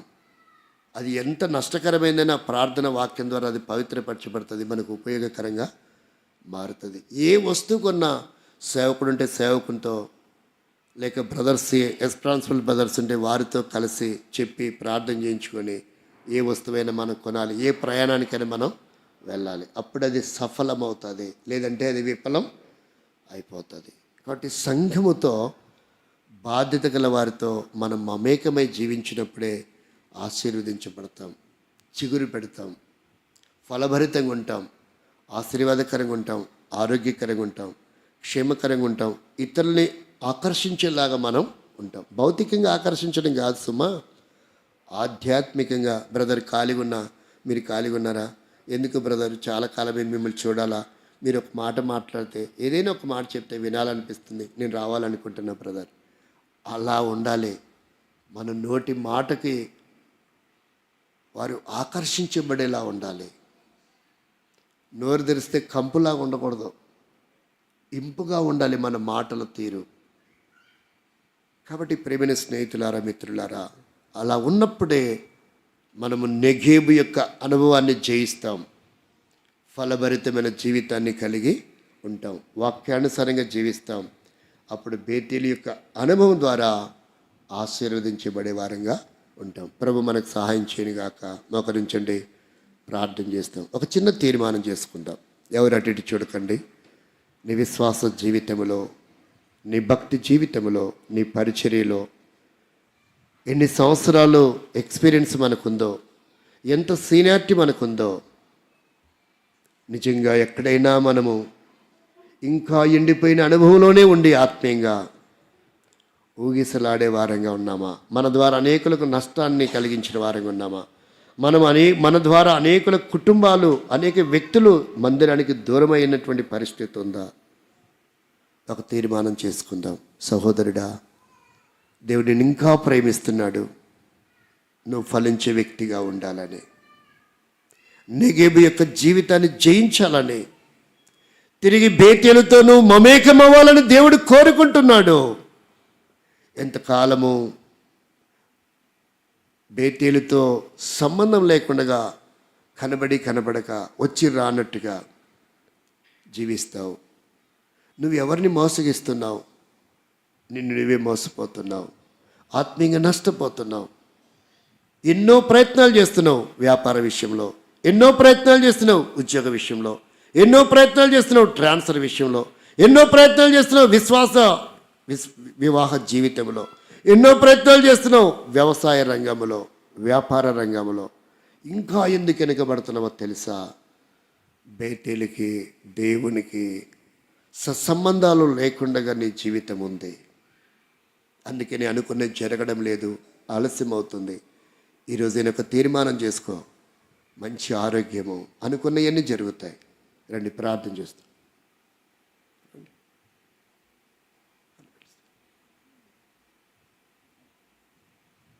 ఒక చిన్న ప్రార్థన చేసుకుందాం. చేతులు ఎత్తాల్సిన అవసరం లేదు. ఈరోజు డేట్ వేసుకొని ఏ విషయంలో ఎక్కడ నువ్వు పడిపోయావో వెనక్కి తిరిగి బేతేలను మనకి రండి. ఆ పూర్వ వైభవాన్ని గురించి ఒక తీర్మానం చేసుకో. జీవితకాలమంతా నీ కొరతలు, సమస్యలు దేని కొరకైతే ఎదురు చూస్తున్నావో అద్భుతంగా అవి సంపూర్ణంగా సఫలపరచుకునే వ్యక్తిగా దేవుడిని చేసి ఫలభరితమైన జీవితం నీకు ఇవ్వాలని ఇష్టపడుతున్నాడు. దయగల తండ్రి, కృప కలిగిన దేవా, నీ పాదలు వందనాలు, స్తోత్రాలు. ఈ సాయంకాల వేళల్లో దాసును మరుగుపరుచుకొని మీరు మా మధ్యలోకి తీసుకురాగల లేఖన భాగములన్నిటిని బట్టి వందనాలు చెల్లించుకుంటున్నాం.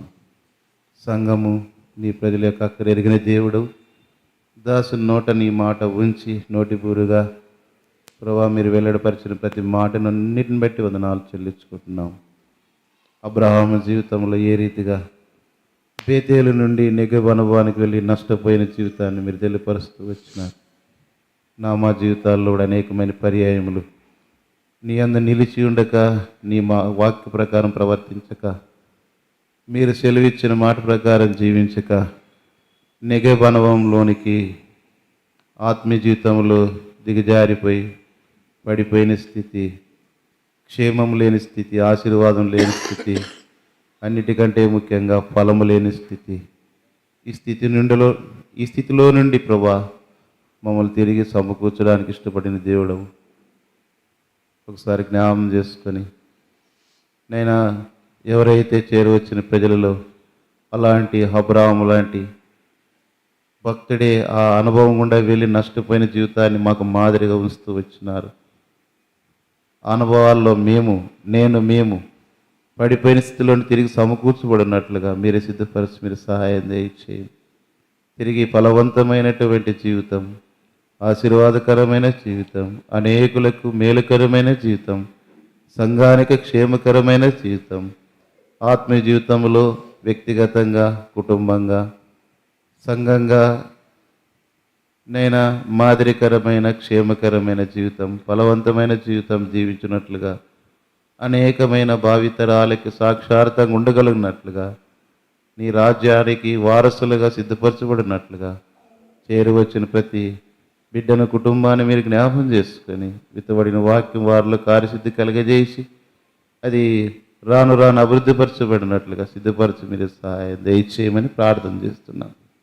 ఎంతమంది అయితే వాక్యములు శ్రద్ధగా విని హృదయంలో భద్రపరుచుకున్నారు, దానికి తగిన ప్రతిఫలం వారి జీవితంలో క్రియారూపకంగా క్రియలతో కూడేది ఉండగలిగినట్లుగా మీరే సిద్ధపరిచి సహాయం దయచేసి ప్రత్యేకంగా దాసుని నిన్నటి కాల సమయంలో ఈరోజు మా మధ్యలో ఉండి మరి గృహాన్ని ప్రతిష్ఠించే విషయంలో, ప్రధాన కార్యక్రమంలో, వివాహంలో, తిరిగి సంఘంలో సాయంకాలం ప్రత్యేకంగా కూడికలో కలిగి ఉన్నట్లు మీరు చేసిన సాయన పెట్టదనాలు. దాసుడు చేసినటువంటి పరిచయకు రావాల్సిన బహుమానం ఆశీర్వాదం దయచేయండి. తిరిగి మా మధ్యలో నుండి బయలుదేరి వెళుతుండగా నీ సన్నిధి నీ కావదల వద్ద దాసును దయచేయము. బస్సును అనుకూలపరచము, సీటు కూడా అనుకూలపరచు సాయం దయచేయము. తిరిగి ప్రయాణం క్షేమం చేరు వరకు దాసునితో కీర్తన నేను 91 120 దాసుని పక్షంగా ఉంచి సాయం చేసి నడిపించుకుని దయచేయమని దాసులున్న సంఘము ప్రజలు కుటుంబాన్ని జ్ఞాపకం చేసుకో. దాసుని యొక్క అక్కర్ల అవసరాలు తీర్చి నడిపించి సాయం దయచేయం. ఏ స్థలాల్లో వెళ్ళి పరిచర్య చేస్తున్నాడో ఆ పరిచయాలన్నింటిలో మీ సన్నిధిని కాపుదల వద్ద అనుగ్రహించి రానాయంలో విస్తరించి వ్యాపించి దాసుని ఎడల మీరు కలిగి ఉన్నటువంటి ఉద్దేశం నెరవేర్చబడినట్లుగా మీరు కృప చూపిన సాయం దయచేసి ప్రభా. మీరు అక్కడ ఆలస్యమైతే మరొక పర్యాయం మేము దాసుడు కలిసి ఈ రీతిగా మరొక పర్యాయం మా మధ్యలో పరిచయం చేయడానికి మీరు సాయం చేసి నడిపించి హృదయ చేయమని ఇచ్చిన సమయాన్ని వందనాలు చెల్లించుకుంటూ యేసుక్రీస్తు నామములో స్తుతించి ప్రార్థించి వేడుకొనుచున్నాం తండ్రి. ఆమేన్. ఆమేన్. చివరి మాట ప్రార్థన చేయకముందు ఒక ప్రకటన నా కొరకు భవిష్యత్ పరిచర్య కొరకు ప్రార్థన చేయండి. ఎఫ్ఎస్ పేట్ రంకులేమో రాయలసీమకి ట్రాన్స్ఫర్ చేయాలనే ఆలోచనలో ఉన్నారు. దేవుని చిత్తం ఎలా ఉందో భవిష్యత్ పరిచర్యలో మరి అది ఏ ప్రాంతమో ఎక్కడ అవసరత అక్కరుందో దేవుడు అక్కడ తీసుకుని వెళ్ళేటట్లు ప్రార్థన చేయండి. రెండవది ఆంధ్రలో ఒక చోట 20x40 సైజు కలపతో మందిరం వేయాలని ఆలోచించాం. దానికి రేకులు గోడలు ఇవన్నీ కూడా కట్టాలి. దాన్ని ముగించిన తర్వాత ట్రాన్స్ఫర్ అవ్వి వెళ్ళాలని ప్రార్థన చేసుకుంటున్నా. దానికి ప్రభు సహాయపడేటట్లు అది డెడికేషన్ అయ్యేటట్టు. మరొక చోట బ్రాంచి, ఇవి 3 సంవత్సరాల్లోనే 6 బ్రాంచీలు పెట్టాము దేవుని కృపను బట్టి. మరొక చోట హిందువుల మధ్యలో మందిరం నిర్మించాం. 30x18 సైజు గోడలు కట్టాము. చెక్క పెట్టి 2 నెలలు అయింది. స్లాబ్ వేయలేకపోయాం, దేవుడు సహాయపడలేదు. దాన్ని 25వ తారీఖు డిసెంబర్ వచ్చే స్పీకర్ ద్వారా డెడికేషన్ చేయించాలి అని ప్రార్థన చేస్తున్నాం. కరెక్ట్గా నేటికి 21 నెల ఉంది. దేవుడు దానికి అన్ని సమకూర్చి అది స్లాబ్ అయిపోయి మిగతా పని పూర్తయి 25వ తారీఖు డెడికేషన్ జరిగేటట్లు దాని కొరకు కూడా మీ అనుదిన ప్రార్థనలో జ్ఞాపకం చేసుకోండి. ప్రభు సహాయం చేస్తాడు.